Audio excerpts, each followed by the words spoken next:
Hey guys, this is Comic Uno and Comic Frontline, and today I am doing a review for Mayday's Journey issue 38 of Spider-Girl. So let's get started. We are up to volume 7 of Spider-Girl Reader Digest. So next week we'll be up to volume 8. So let's get started with issue 38 because yes, it is the last issue of the volume. So here's the cover. What is that expression Spider-Girl's having on her face for this issue? So let's see what's going on. We get to see the first half is pretty much a battle between Crazy 8 and Funny Face. Yeah, I know the villain names in Spider-Girl aren't that great. That's one thing I've always been kind of against, is the minor-ish villains of Spider-Girl aren't that great, but character-wise they are pretty cool.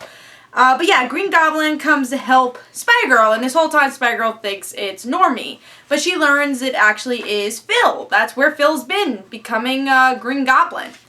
So that's the first half of the story, and then the other half has to do more of May. May finds out what's going on with her mom. Her mom is pregnant, and May is just shocked. She doesn't really know how to process it. So she travels throughout the city, taking a walk, trying to figure out more about the gang war, but again, still processing what's going on with her mother. And other things too, because she finds out Jimmy Yama is in a relationship with Heather.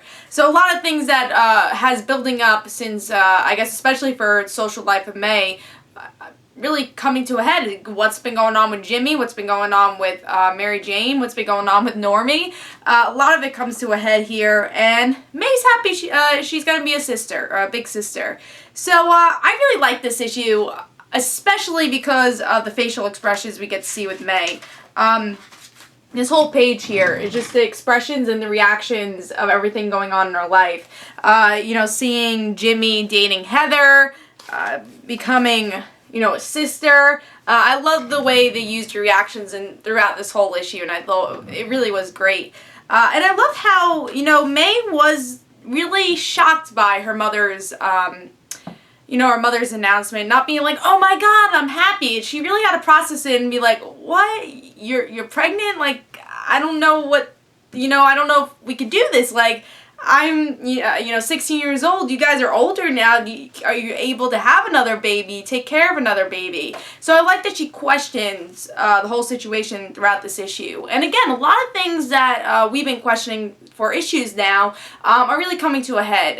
And especially Normie thing, thinking that Normie was a villain and then ending up still being a hero, and Phil being the Green Goblin is interesting, and another story that will progress over time.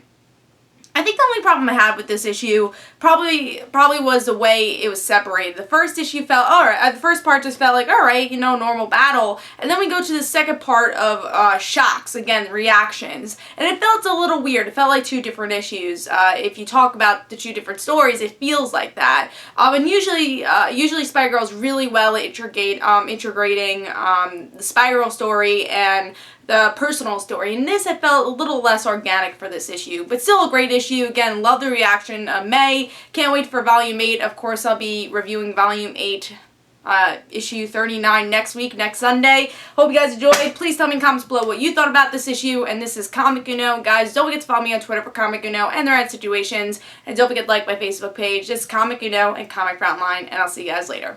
Bye.